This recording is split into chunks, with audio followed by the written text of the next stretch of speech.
একজন দৃষ্টি প্রতিবন্ধী ব্যক্তি যে পদ্ধতি অবলম্বন করে কোনো জায়গা সম্পর্কে ধারণা পায় এবং এক স্থান থেকে অন্য স্থানে নিরাপদে যেতে পারে তাকে ওরিয়েন্টেশন ও মোবিলিটি বলে।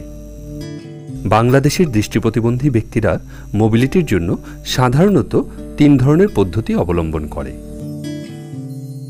একটি হচ্ছে দৃষ্টিসম্পন্ন ব্যক্তির সাহায্য নিয়ে চলার কৌশল, আরেকটি হচ্ছে ছড়ির সাহায্যে চলার কৌশল এবং অন্য আরেকটি হচ্ছে একাকী চলার কৌশল। সাদা ছড়ি নিয়ে চলার কৌশল।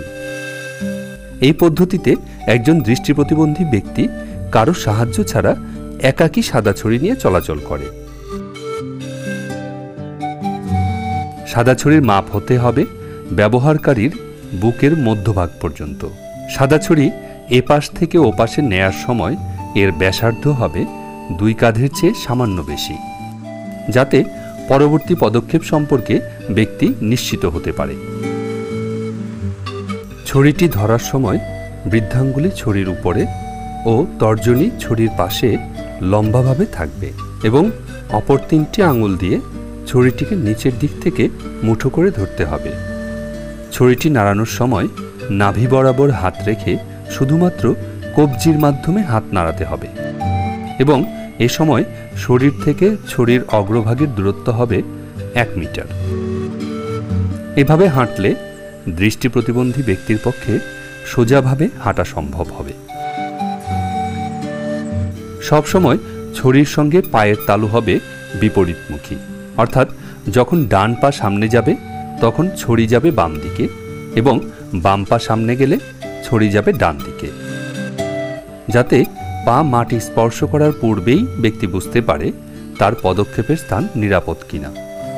এ সময় ভূমি থেকে ছড়ির অগ্রভাগের উচ্চতা হবে 1.5 থেকে 2 ইঞ্চি। সাদা ছড়ি ব্যবহার করে রাস্তার ধার, ফুটপাত বা ঘরের দেয়াল ঘেঁষেও চলাফেরা করা সম্ভব। এ সময় প্রয়োজন অনুযায়ী সাদা ছড়ির পাশাপাশি একাকী চলাচলের কৌশল, যেমন ট্রেলিং অথবা আপার হ্যান্ড অ্যান্ড ফোরআর্ম পদ্ধতি অনুসরণ করা উচিত। একটু লক্ষ্য করুন, এখানে যদি সাদা ছড়ির পাশাপাশি আপার হ্যান্ড অ্যান্ড ফোরআর্ম পদ্ধতি ব্যবহার করা হতো তবে গাছের ডালপালা এই প্রশিক্ষণার্থীর কোনো ব্যাঘাত সৃষ্টি করতে পারত না। সিঁড়ি দিয়ে ওঠার সময় প্রথমে ছড়ি দিয়ে সিঁড়ির উচ্চতা, প্রশস্ততা এবং রেলিং সম্পর্কে ধারণা নিতে হবে। এরপর রেলিং থাকলে রেলিংয়ের সাহায্য নিয়ে উপরে উঠতে হবে। রেলিং না থাকলে দেয়াল ঘেঁষে ছড়ি নিয়ে চলতে হবে। এক্ষেত্রে 3য় ধাপে ছড়ি এবং তার পরের 2টি ধাপে পরপর 2 পা ফেলে উপরে উঠতে হবে। সিঁড়ি দিয়ে ওঠার সময় ছড়ি ধরা ও হাতের অবস্থান কি হবে তা লক্ষ্য করুন। সিঁড়ি দিয়ে নামার সময় ছড়িটি নিচু করে ধরতে হবে। এক হাত দিয়ে রেলিং অনুসরণ এবং অন্য হাত দিয়ে ছড়িটি সামনের দিকে লম্বাভাবে ধরে সিঁড়ি দিয়ে নামতে হবে। ছড়ি নিয়ে রাস্তা পারাপারের সময় অবশ্যই খেয়াল করতে হবে কোনো যানবাহনের শব্দ শোনা যাচ্ছে কিনা। রাস্তার নিরাপত্তা সম্পর্কে নিশ্চিত হওয়ার পর একটি হাত উপরে তুলে পথচারীর বা চালকের দৃষ্টি আকর্ষণ করতে হবে। তারপর সাধারণভাবে ছড়ি ব্যবহার করে রাস্তা পার হতে হবে। ব্যস্ত রাস্তা পার হওয়ার সময় সাইটেড গাইডের সাহায্য নেওয়া ভালো হবে। রিকশায় ওঠার সময় ছড়ি দিয়ে রিকশার অবস্থান দেখে নিয়ে রিকশায় উঠে ছড়িটি 2 পায়ের মাঝখানে নিরাপদ স্থানে রাখতে হবে। ছড়িটি যদি ভাঁজ করা যায় তবে তা ভাঁজ করে রাখতে হবে।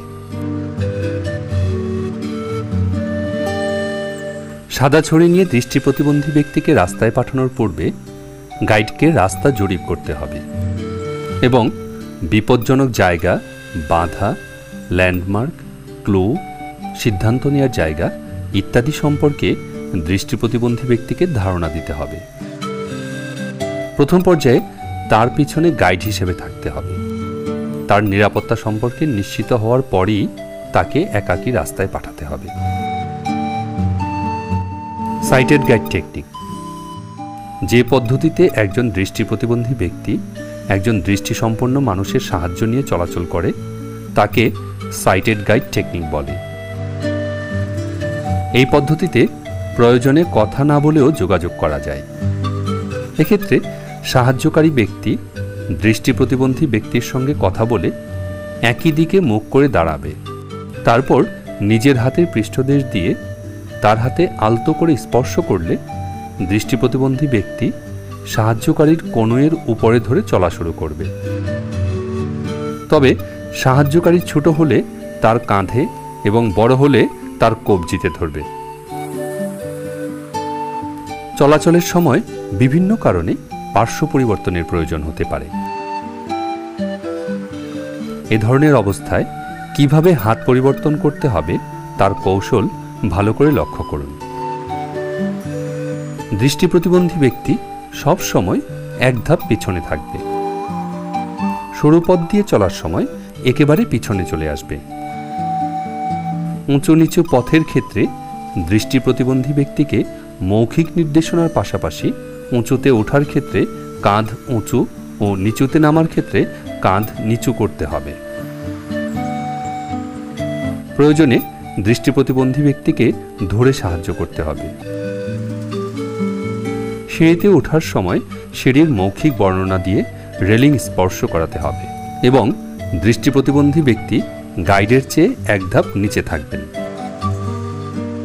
সিঁড়ি দিয়ে নামার সময়ও দৃষ্টি প্রতিবন্ধী ব্যক্তি অনুরূপভাবে এক ধাপ পিছনে থাকবেন। সিঁড়ির শেষ ধাপে গাইড একটু থামবেন যাতে ব্যক্তি বুঝতে পারে যে এটিই সিঁড়ির শেষ ধাপ। দরজা দিয়ে প্রবেশ করার সময় গাইড দরজা খুলে ভিতরে প্রবেশ করবেন এবং দরজার হাতল ব্যক্তির হাতে ধরিয়ে দিবেন। দৃষ্টি প্রতিবন্ধী ব্যক্তি দরজা বন্ধ করে গাইডকে অনুসরণ করবেন। চেয়ারে বসার সময় গাইড ব্যক্তিকে চেয়ারের পিছন দিকে স্পর্শ করাবেন। এরপর দৃষ্টি প্রতিবন্ধী ব্যক্তি চেয়ারের সিট স্পর্শ করে বসবেন। আমাদের সার্বক্ষণিক যে যানবাহন রিক্সা, সেখানে ওঠার সময় এক হাতে রিক্সা চালকের সিট ও অন্য হাতে যাত্রীর সিট স্পর্শ করিয়ে প্রথমে দৃষ্টি প্রতিবন্ধী ব্যক্তিকে রিক্সায় উঠতে সাহায্য করতে হবে। তারপর গাইড রিক্সায় উঠবে। গর্ত পারাপারের সময় গাইড প্রথমে দৃষ্টি প্রতিবন্ধী ব্যক্তিকে গর্ত সম্পর্কে ধারণা দিবে। এবার সে নিজে পার হবে এবং পা রাখার সম্ভাব্য স্থানে নিজের পা দিয়ে শব্দ করবে। এ সময় একে অপরের হাত ধরে রাখবে। একাকী চলার কৌশল। দৃষ্টি প্রতিবন্ধী ব্যক্তি সাদা ছড়ি বা গাইড ছাড়া একা একা নিরাপদে চলার জন্য যে কৌশল অবলম্বন করে সেটি হচ্ছে একাকী চলাচলের কৌশল। এই পদ্ধতিগুলো হচ্ছে ট্রেলিং বা স্পর্শ কৌশল, আপার hand and four arm, lower hand and four arm. সাধারণত নিজের পরিবেশে চলাফেরা করার সময় এই পদ্ধতিগুলো ব্যবহার করা হয়। প্রয়োজনে অন্য পদ্ধতির সঙ্গেও এই পদ্ধতি ব্যবহার করা হয়।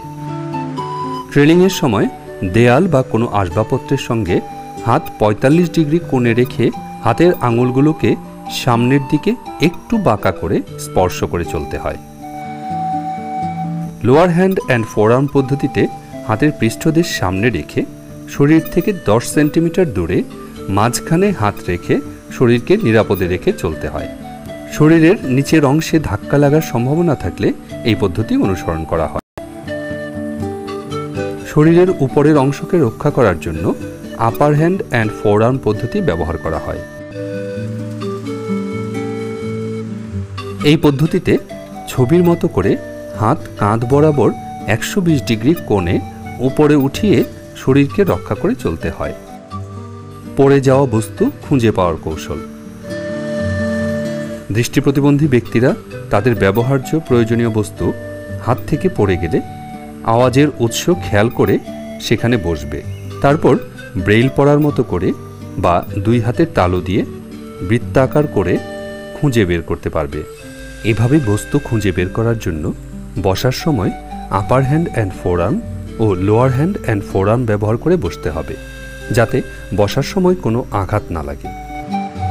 দৃষ্টি প্রতিবন্ধী ব্যক্তিরা এই পদ্ধতিগুলো অনুসরণ করে চললে নিরাপদে এক স্থান থেকে অন্য স্থানে যেতে পারবে ও প্রয়োজনীয় কাজ করতে পারবে।